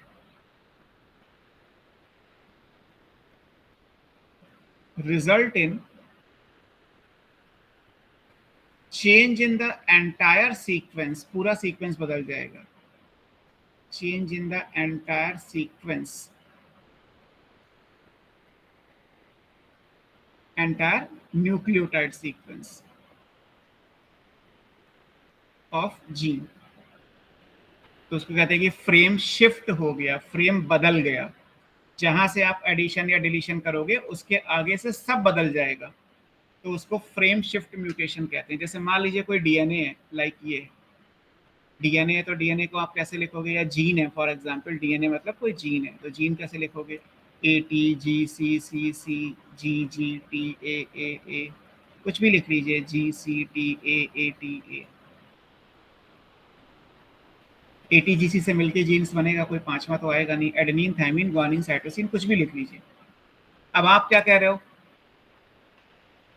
अच्छा डीएनए को पढ़ा कैसे जाता है, अगले चैप्टर में आप पढ़ोगे, डीएनए को तीन तीन कोडॉन की फॉर्म में पढ़ते हैं। तो डीएनए का कोडॉन एक्चुअली ये, इसका जब आप आरएनए बनाओगे तो आरएनए क्या बनेगा, आरएनए में बस थायमीन की जगह यूरेसिल आता है, तो आपको बस उल्टा ये करना है कि ए के सामने टी आना चाहिए, लेकिन टी तो आ नहीं सकता, तो यहाँ यूरेसिल आएगा। तो मान लीजिए कि हम इसको तीन तीन की फॉर्म में पढ़े, तो तीन ये हैं, तीन ये हैं, तीन ये हैं, तीन ये हैं, तीन ये हैं, तीन ये हैं, तीन ये हैं, 3 की फॉर्म में ही रीड होगा। अब हम मान लीजिए क्या करें, हम यहाँ पे बीच में कहीं पे कोई एक न्यूक्लियोटाइड ऐड कर देते हैं। फॉर एग्जांपल मान लीजिए मैं क्या करता हूँ कि मैं यहाँ पे एक न्यूक्लियोटाइड को ऐड कर दूंगा। न्यूक्लियोटाइड कौन सा ऐड कर रहा हूँ, फॉर एग्जांपल मैं मान लेता हूँ कि यहाँ पे मैं टी को ऐड कर रहा हूँ। तो अब क्या होगा, अब जो नया बनेगा, नए में ए टी जी, इसमें तो कोई चेंज नहीं आया, सी सी सी, इसमें भी कोई चेंज नहीं आया, बट अब तीन आने हैं ना, तो अब क्या बनेगा, जी टी जी बन जाएगा। यहाँ पे क्या बन जाएगा, जी टी जी, फिर क्या बनेगा, टी ए ए, फिर बनेगा टी जी सी, फिर बनेगा टी ए, फिर बनेगा टी ए जी और सी, और आगे जो भी कुछ होगा वो आएगा। तो जिस जगह पे आपने ऐड किया, इसके आगे का, अभी तक तो ये ब्लू लाइन से था, अब ये बन गए, अब ये तीन हो गए, फिर ये तीन हो गए, अब ये तीन हो गए, अब ये तीन हो गए, ऐसे करके ये सब बदल जाएगा आगे का। तो इसको बोलते हैं फ्रेम शिफ्ट, कि जहां पे आप चेंज करोगे, अगर मान लो डिलीट करते तो कम पड़ता चला जाता, बदलता तब भी, जिस पॉइंट पे आप एडिशन या डिलीशन करोगे उस पॉइंट से आगे का जो रीडिंग फ्रेम होता है वो सारा बदल जाता है। जो पढ़ने का तरीका है, जो जीन के काम करने का तरीका है, वो उस जगह से आगे सब बदल जाएगा। इसी को बोल दिया जाता है फ्रेम शिफ्ट म्यूटेशन, है ना। ये एडिशन से भी हो सकता है, बाय डिलीशन भी हो सकता है। इसको और क्लैरिफाई आप आगे अगले चैप्टर में कर लोगे, वहां पे और एग्जांपल्स के साथ दिया है कि जब फर्क पड़ेगा तो कितना पड़ेगा। हमने तो केवल ये देखा कि रीडिंग फ्रेम शिफ्ट हो गया, बट एक्चुअली कितना शिफ्ट हुआ वो भी आपकी बुक में आगे मिलेगा।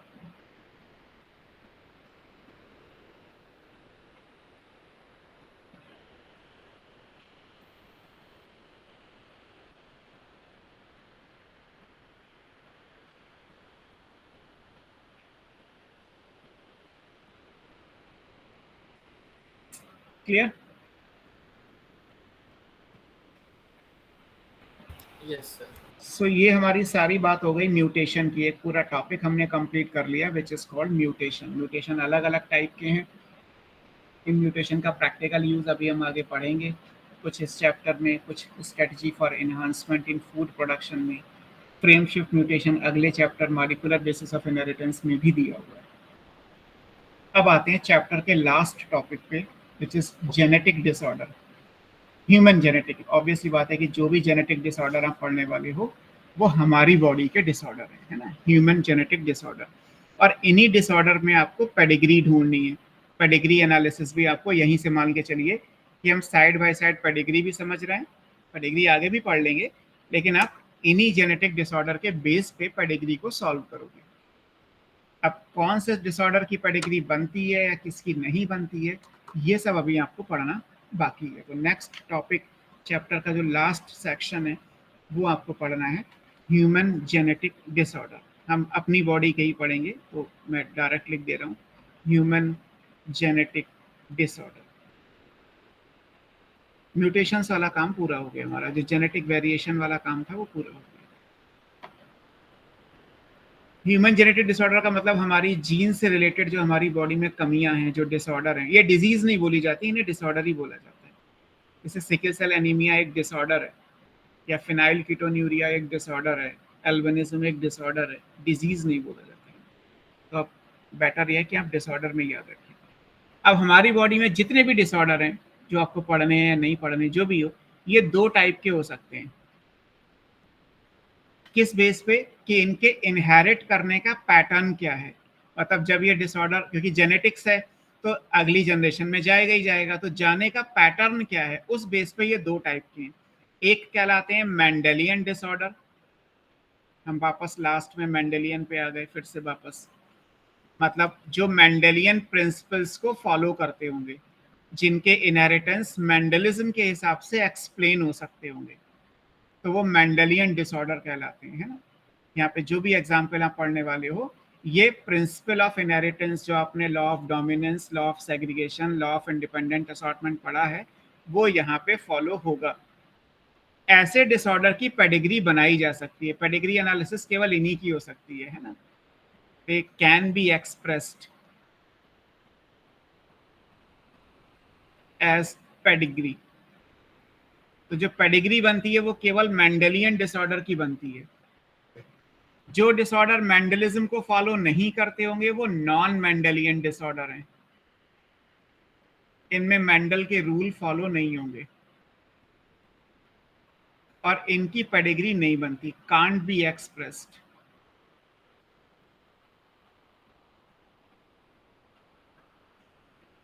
इनका इनहेरिटेंस का जो पैटर्न है वो पेडिग्री की फॉर्म में एक्सप्रेस नहीं किया जा सकता। जैसे मान लीजिए अभी आपने क्रोमोसोमल डिसऑर्डर, इन्हीं को हम क्या बोलेंगे? They are also called chromosomal disorder. Chromosomal disorder अभी मैंने आपको पढ़ाया ना, क्रोमोसोमल म्यूटेशन कौन कौन सा था? चेंज इन नंबर, जिसमें आपने down syndrome, line filter syndrome और टर्नर सिंड्रोम पढ़ना है। और कहाँ चला गया? और दूसरी चीज यहाँ पे क्या आएगी? एंड। ये हैंग कर रहा है यार,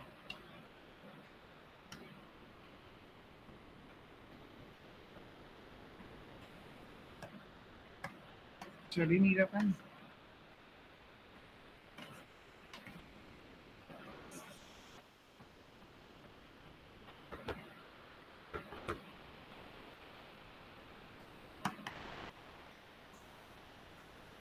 यार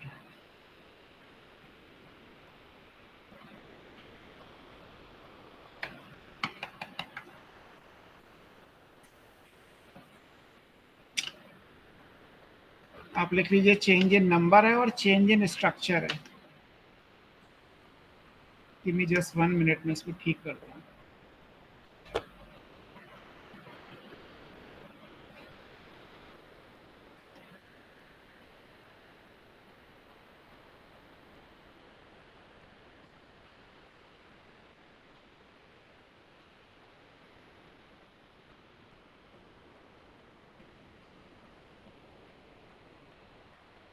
आपको स्क्रीन दिख रही है?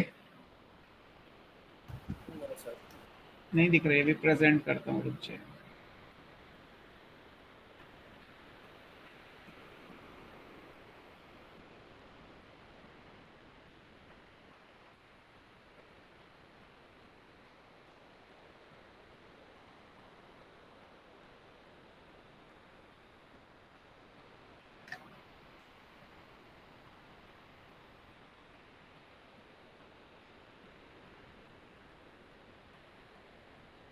Software was not successfully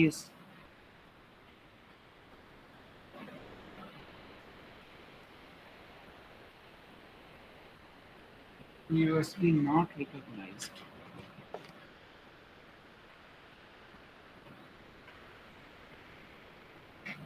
अब आएगा। Change in number and structure. Structure में जैसे मैंने अभी आपको रेसिप्रोकल ट्रांसलोकेशन पढ़ाया था, या आपने टेंडम रिपीट्स वाला क्लॉज पढ़ा था। तो जो क्रोमोसोमल डिसऑर्डर है वो नॉन मेंडेलियन होते हैं। इनमें आप जैसे मेंडल तो ये कहते हैं कि भाई जो भी कैरेक्टर्स है वो आगे F1 से F2, F2 से F3 इन सब में जाएंगे, जबकि अभी मैंने बोला कि लाइन फिंटलर सिंड्रोम या टर्नर सिंड्रोम है, ये तो स्टेराइल होते हैं, यहाँ तो कैरेक्टर ट्रांसफर ही नहीं होंगे। तो मेंडल कह रहे हैं कि ट्रांसफर होंगे, ये कह रहे हैं कि नहीं ट्रांसफर होंगे। इसका मतलब ये नॉन मेंडेलियन डिसऑर्डर है। तो जिनको मेंडलिज्म फॉलो करते हैं वो मेंडेलियन, और जिसमें मेंडलिज्म फॉलो नहीं होती वो नॉन मेंडेलियन। पेडिग्री हमेशा मेंडेलियन डिसऑर्डर की ही बनती है, नॉन मेंडेलियन की नहीं बनती। ठीक, अब क्योंकि ह्यूमन के, हम पहले इसी को ही पढ़ने वाले हैं ना, अब क्योंकि ह्यूमन के अंदर इंपॉर्टेंट ये है कि भाई ह्यूमन में तो एक्स वाई टाइप का सेक्स डिटर्मिनेशन है। अगर हम ह्यूमन की बात करें, इन केस ऑफ ह्यूमन, तो ह्यूमन में आपको पता है कि हमारे पास 22 पेयर तो ऑटोसोम्स हैं। 22 पेयर हमारे पास क्या है, ऑटोसोम्स हैं।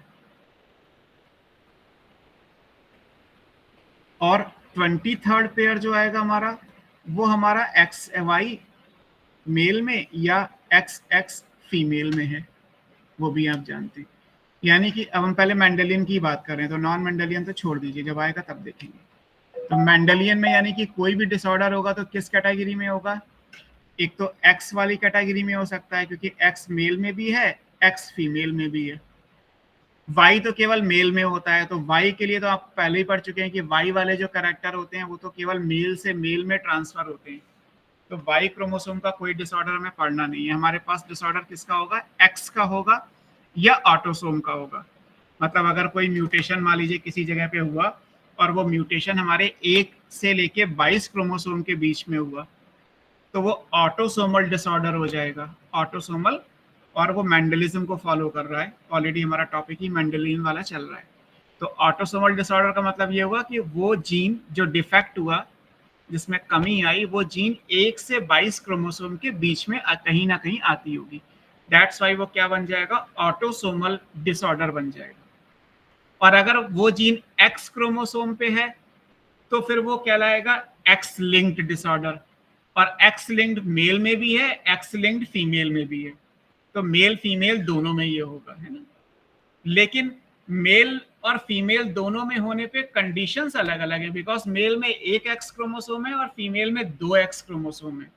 तो मेल और फीमेल में होने के लिए इनका जो इनहेरिटेंस का पैटर्न है वो डिफरेंट आएगा। ऑटोसोम्स तो सब में बराबर ही होते हैं, मदर हो या फादर हो, 1 से लेके 22 क्रोमोसोम तक तो सब में एक ही जैसे हैं ना। तो इसका मतलब अगर कोई डिजीज ऑटोसोमल है तो वो मेल में भी उतने ही परसेंट होगी जितने परसेंट फीमेल में होगी। सीधी सी बात है कि जब क्रोमोसोम ही बराबर हैं, कोई चेंज करना नहीं है, तो वो मेल में भी वो डिजीज हो सकती है, वो फीमेल में भी डिजीज हो सकती है। लेकिन अगर कोई डिजीज या डिसऑर्डर एक्स क्रोमोसोम का है तो वो मेल में होगा और फीमेल में होगा, इस बात की पॉसिबिलिटी अलग अलग आएगी, क्योंकि मेल में 1 एक्स क्रोमोसोम होता है और फीमेल में 2 एक्स क्रोमोसोम होते हैं। तो यह डिपेंड करेगा कि मेल में कितने परसेंट होगा या फीमेल में कितने परसेंट होगा। लेकिन अगर ऑटोसोमल डिसऑर्डर है तो वो दोनों में बराबर आएगा, मेल में भी उतने ही आएंगे इंडिविजुअल अफेक्टेड जितने फीमेल में है। लाइक अगर हम सिकल सेल एनीमिया की बात करें तो सिकल सेल एनीमिया ऑटोसोमल है, बता रहा हूं अभी आपको मैं। तो ऑटोसोमल में मान लो कि अगर आप ये कहें कि सर मेल को एनीमिया होने के चांसेस ज्यादा हैं, तो गलत है। यहाँ सिकल सेल एनीमिया अगर वर्ड यूज किया गया है तो सिकल सेल एनीमिया जितने परसेंट मेल में हो सकता है उतने ही परसेंट फीमेल में हो सकता है। Both male and female are equally affected by sickle cell anaemia. लेकिन अगर कलर ब्लाइंडनेस या हीमोफीलिया की बात करें जो एक्स लिंक्ड हैं, तो उसमें फिर डिफर करता है। मेल्स यूजुअली कलर ब्लाइंड होते हैं, फीमेल्स यूजुअली कलर ब्लाइंड नहीं होती। तो क्यों नहीं होती और मेल क्यों होते हैं, इसको भी हम आगे डिस्कस करेंगे।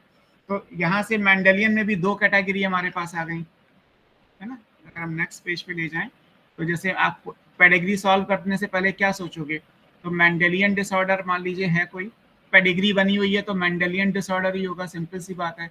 नॉन मेंडेलियन की पेडिग्री बनती नहीं। अब जो मेंडेलियन डिसऑर्डर है वो 2 टाइप का हो सकता है, या तो ये ऑटोसोमल होगा, मतलब जीन 1 से 22 क्रोमोसोम के बीच में आएंगे, या ये एक्स लिंक्ड होगा, क्योंकि एक्स मेल में भी है फीमेल में भी है। और वाई लिंक्ड हो नहीं सकता, क्योंकि वाई लिंक्ड के लिए तो कुछ सोचना ही नहीं है, वो तो मेल के अलावा कहीं और जा ही नहीं सकता, male to male to male to male to male, तो वाई में तो हमें कुछ करना नहीं है। तो आप पेडिग्री सॉल्व करते समय सबसे पहले क्या सोचोगे कि ये ऑटोसोमल है या एक्स लिंक्ड है। पता कैसे चलेगा? अगर मेल फीमेल दोनों को कोई डिसऑर्डर है तो यानी कि वो ऑटोसोमल है, और अगर मेल को है या फीमेल रेयरली अफेक्टेड है तो इसका मतलब वो एक्स लिंक्ड होगा। 99%। चीजें और भी सॉल्व करनी है, पॉइंट्स और भी आएंगे, लेकिन बड़े बड़े मोटे मोटे तौर पे कहा जाए तो मेल फीमेल अगर दोनों अफेक्टेड है तो इसका मतलब ऑटोसोमल, और अगर केवल मेल अफेक्टेड है, फीमेल अफेक्टेड नहीं दिखाई दे रही है, तो इसका मतलब एक्स लिंक्ड होगा। अब मान लीजिए कोई डिसऑर्डर है तो कोई डिफेक्टिव जीन की वजह से होगा, लेकिन जीन तो आपने दो पढ़ी है, एक जीन की दो कंट्रास्टिंग फॉर्म होती हैं, डोमिनेंट और रिसेसिव। इसका मतलब ये भी हुआ कि ऑटोसोमल में जो डिफेक्टिव जीन है वो डोमिनेंट भी हो सकती है और रिसेसिव भी हो सकती है। कैपिटल आर भी डिफेक्टेड हो सकता है, स्मॉल आर भी डिफेक्टेड हो सकता है। ऐसे ही एक्स लिंक में भी जो जीन है वो डोमिनेंट फॉर्म में डिफेक्टिव हो सकती है या रिसेसिव फॉर्म में भी डिफेक्टिव हो सकती है।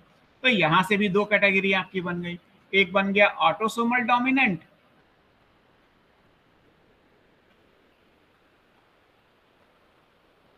और एक बन गया आपका ऑटोसोमल रिसेसिव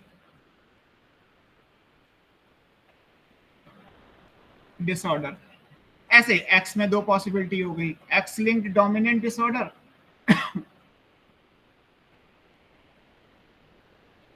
और एक्स लिंक्ड रिसेसिव डिसऑर्डर हो गया।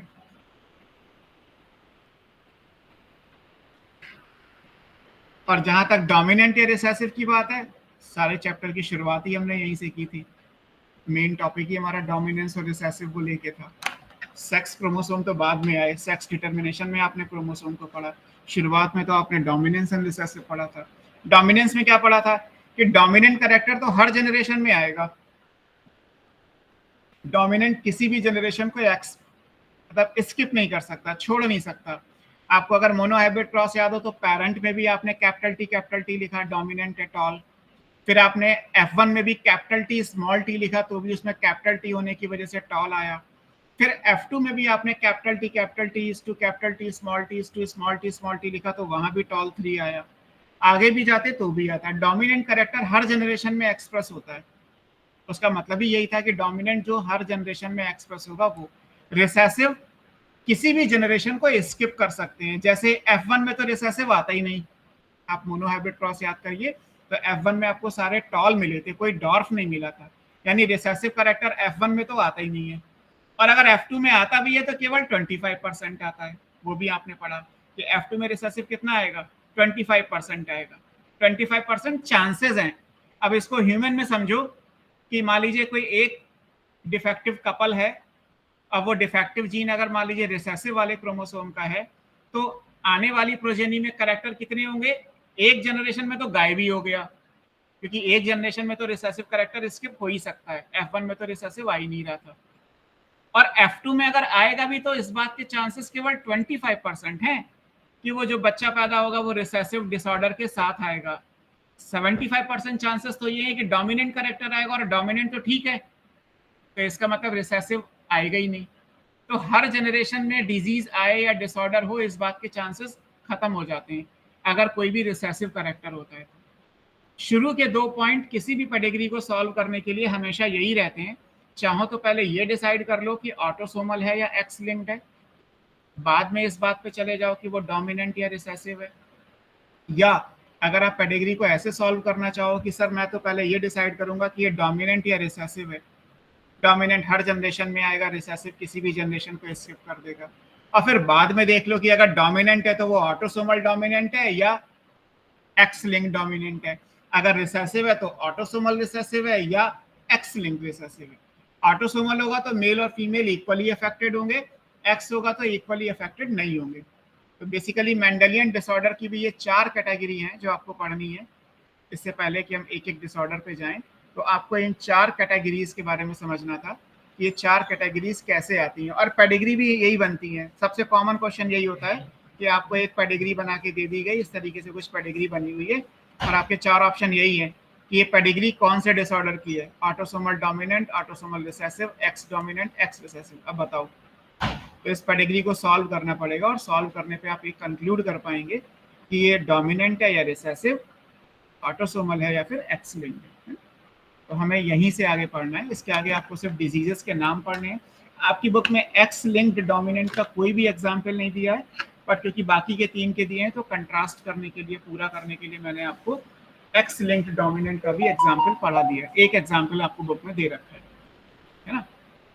यहाँ तक क्लियर है? नेक्स्ट क्लास में फिर हम इसको पढ़ लेंगे, क्योंकि आपको फिर ये पेडिग्री के साथ ही पढ़ना है। और सबसे पहले सबसे कॉमन इन सब में नेचर में कॉमन क्या है? अब ये भी बात आती है कि सर जैसे आगे एक लाइन आएगी कि ऑटोसोमल रिसेसिव डिसऑर्डर नेचर में सबसे कॉमन होते हैं, why they are more common? ये ऑटोसोमल रिसेसिव जैसे सिकल सेल एनीमिया है, एल कैप्टोन्यूरिया है ना, एल्बिनिज्म है, फिनाइलकीटोन्यूरिया है, टे सेक्स डिजीज है, या फिर थैलेसीमिया है, आजकल बड़ा पॉपुलर है। तो ये सारी डिजीज ऑटोसोमल रिसेसिव डिसऑर्डर में आती है। तो क्यों नेचर में ऑटोसोमल रिसेसिव सबसे कॉमन है? तो पहली चीज, बीइंग एन ऑटोसोमल, यहाँ पे मेल फीमेल दोनों थैलेसीमिया हो सकता है। Sickle cell anaemia male female दोनों को बराबर बराबर हो सकता है, हर जनरेशन में होगा। और दूसरा, रिसेसिव होने की वजह से हर जनरेशन में पता नहीं चलता। तो आज अगर पता चला है कि इस फैमिली में सिकल सेल एनीमिया है, तो माइट भी कि इसके पेरेंट में था ही नहीं, और उनके ग्रैंड पेरेंट्स में जाओगे तो किसी में था किसी में नहीं था, पता ही नहीं चलने देंगे, है ना। तो किसी भी डिजीज को पता चलना या ना चलना वो हमारी सोसाइटी पे डिपेंड करता है। इंडिया जैसे कंट्री के लिए कोई क्यों बताएगा कि मेरी फैमिली में एक जेनेटिक डिसऑर्डर भी है? सबसे कॉमन एग्जाम्पल है, लड़का होगा तो कोई लड़की नहीं मिलेगी, लड़की होगी तो कोई लड़का शादी करने को तैयार नहीं होगा। अगर ये बता दिया जाए कि फैमिली में एक जेनेटिक डिसऑर्डर है, तो इंडिया जैसे केस में तो कोई केस रिपोर्ट ही नहीं होगा, पता ही नहीं चलेगा कि बेबी की डेथ क्यों हो गई। अब्रॉड में क्या होता है, बेबी की डेथ हुई है तो पता चलता है कि डेथ क्यों हुई है, और पता चलेगा कि सिकल सेल एनीमिया का केस था इसलिए मर गया। उनके लिए वो नॉर्मल है, नॉर्मल इन द सेंस कि सिकल सेल एनीमिया एक जेनेटिक ट्रेट है, हो सकता है, it's not a big deal. लेकिन इंडिया में बहुत बड़ी चीज है कि आपकी फैमिली में सिकल सेल एनीमिया है, क्योंकि अगर ऐसा है, लड़का है तो लड़की नहीं मिलेगी, लड़की है तो शादी के लिए लड़का नहीं मिलेगा।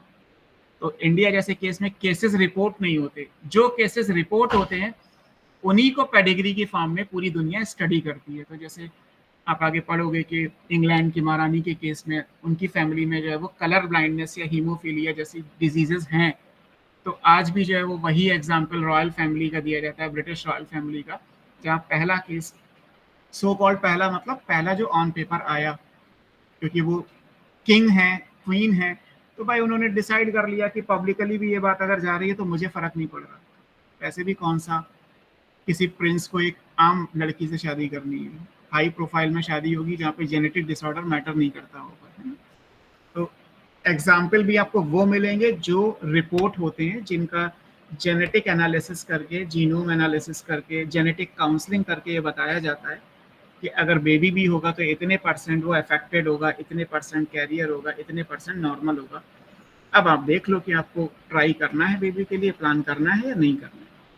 तो पर्पस पेडिग्री बनाने का यही है कि आप फ्रीक्वेंसी पता कर पाओ कि आने वाले बेबी के नॉर्मल होने के चांसेस कितने हैं, कैरियर होने के चांसेस कितने हैं, या डिजीज्ड होने के चांसेस कितने हैं।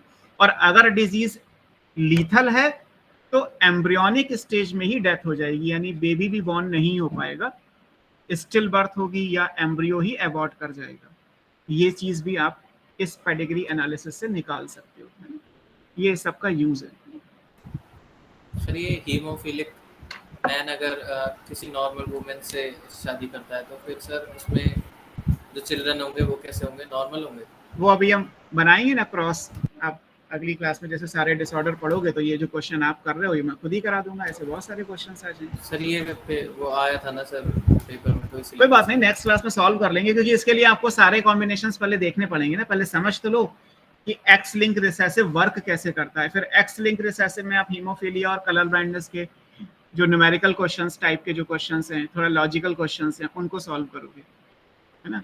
तो जैसे आपने ब्लड ग्रुप के किए थे वैसे ही आप पहले कॉम्बिनेशन लिखोगे एक्स वाई एक्स एक्स का, फिर उसके बाद बना के देखोगे। मेंडेलियन ही तो है, चलो आपने पूछा तो मैं लिख दे रहा हूँ। आपने पूछा एक्स वाई मेल है और एक्स एक्स फीमेल है। अब आपने कहा कि मेल हीमोफिलिक है ना, तो मेल यानी एक्स पे एच लिख देता हूँ। हीमोफीलिया का जीन वाई क्रोमोसोम पे नहीं होता, एक्स पे होता है। और ये किसका एग्जाम्पल है?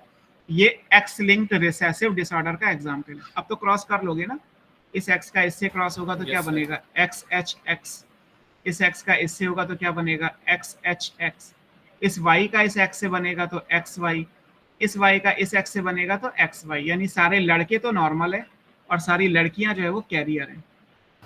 सर वो हमें स्कूल में सर ने बताया था कि मतलब सब नॉर्मल होंगे। लड़के नॉर्मल होंगे ना, लड़कियां नॉर्मल नहीं हो सकती। सर ऑल चिल्ड्रन लिखवा दिया था उन्होंने। नहीं, ये ऑल तो सर गर्ल्स क्रॉस आर, करके ही पता चल रहा है कि नहीं होगा। हाँ हाँ, all girls are carrier, all boys are normal. और यहाँ पे नॉर्मल बोल सर नहीं वैसे सकते because नॉर्मल होगा ही ना सर, हमें तो दिखेगा नॉर्मली दिखेगा, कैरियर कोई दिखता नहीं है हमें। यही लाइन तो बोलने वाला था मैं, लेकिन बायोलॉजिकली ऐसा नहीं होता कि आप सोशल वर्ड यूज करना शुरू कर दोगे बायोलॉजी में। कैरियर होने का मतलब कैरियर है, इसके पास एलील तो है ना एक्स एच, तो आप वो हिडन एलील आपको दिखाई नहीं दे रहा, इट्स ओके, इट्स गुड कि एलील आप देख नहीं सकते, तो सिकल सेल एनीमिया के सिम्टम्स नहीं दिखाई देंगे बॉडी में, लेकिन आप उस एलील को, उस जीन को तो पार्शियल स्टेट में कैरी कर रहे हो ना। और कैरियर बायोलॉजी के हिसाब से एक अलग कॉलम है, आप कैरियर को नॉर्मल नहीं मान सकते, ऐसे तो सारे क्वेश्चंस गलत कर दोगे। अगर कैरियर को नॉर्मल मान लोगे तो बहुत सारे क्वेश्चंस गलत हो जाएंगे, है ना। कैरियर को तो सर कैरियर ही रखना पड़ेगा। ये होगा ना इसका कि all their daughters will be haemophilic. Daughters नहीं, डॉटर्स हीमोफिलिक है ही नहीं, कैरियर है। हीमोफिलिया डॉटर में होने के लिए एक्स, दोनों एक्स पे एच एच आना चाहिए, यहाँ पे एक एक्स पे एच आ रहा है, तो ये कैरियर है, ये नॉर्मल है, इसमें से हीमोफिलिक कोई भी नहीं है। None of the children is haemophilic, all sons are normal son, all daughters will be the carrier of hemophilia, but none of them is hemophilic in nature. Haemophilia किसी को नहीं होगा, डॉटर केवल उस एलील को कैरी करेंगी तो उन्हें कैरियर बोला जाता है। सन्स तो सारे नॉर्मल है, एक्स वाई नॉर्मली आ रहा है। तब तो सर फिर नॉर्मल वाला आंसर सही है ना, क्योंकि कैरियर वाला तो कोई ऑप्शन ही नहीं है। अब वो फिर आपने क्वेश्चन में आता, मुझे ऑप्शन बताओ कि भाई 4 ऑप्शन सर ये दे रखे हैं, अब इसमें से मैं क्या टिक करूं। बट ये मान के चलिएगा कैरियर नॉर्मल नहीं होता, कैरियर कैरियर ही होता है। कैरियर को हमने शुरू से अलग पढ़ा है, सिकल सेल एनीमिया के कैरियर को आपने को डोमिनेंस में लिखा, अगर आप उस कैरियर को नॉर्मल मान लोगे तब तो वो डोमिनेंस का एग्जाम्पल हो जाएगा, यहीं से क्वेश्चन गलत हो जाएगा। सिकल सेल एनीमिया का कैरियर ही तो आपने को डोमिनेंस के एग्जाम्पल में लिखा था, एक एग्जाम्पल। तो कैरियर को हमेशा कैरियर माना जाता है, कैरियर को आप नॉर्मल नहीं लिखोगे। ओके सर, ठीक है। सो अगली क्लास में फिर हम ये मेंडेलियन डिसऑर्डर पढ़ेंगे और पेडिग्री भी सॉल्व करेंगे, जो भी हो सकती है। पेडिग्री के क्वेश्चन देखो बहुत ज़्यादा नहीं मिलेंगे, बिकॉज बुक्स में भी आपको मुश्किल से 10 पेडिग्री मिल जाएंगी, डिफरेंट बुक्स को कलेक्ट करोगे तो। क्योंकि जैसे मैंने कहा कि पेडिग्री तो कहीं से कुछ मिलती है, एक्चुअली कोई साइंटिस्ट पेडिग्री को स्टडी करता है, उसी पेडिग्री के एग्जाम्पल को बुक में डाल दिया जाता है। तो पेडिग्री की तो प्रैक्टिस करने से ही आएगा, बार बार उस पेडिग्री को सॉल्व करो। लॉजिकली जितना आपके सामने ये लास्ट स्लाइड में लिखा हुआ है, इतना ही पेडिग्री एनालिसिस होता है। इसके बाद जो भी होगा वो प्योर कैलकुलेटिव है, बिना कैलकुलेशन के आप नहीं पता कर सकते कि इसके आगे सोल्यूशन कैसे निकलेगा। लेकिन 99% सोल्यूशन यहीं से निकल आएगा कि डोमिनेंट या रिसेसिव में से एक चूज कर लो, या दूसरा ऑप्शन ले सकते हो कि वो ऑटोसोमल या एक्स लिंक में से एक चूज कर लो।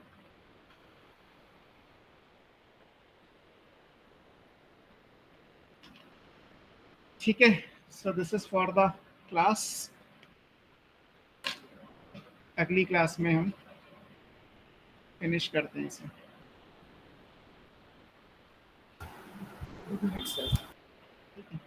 चलो,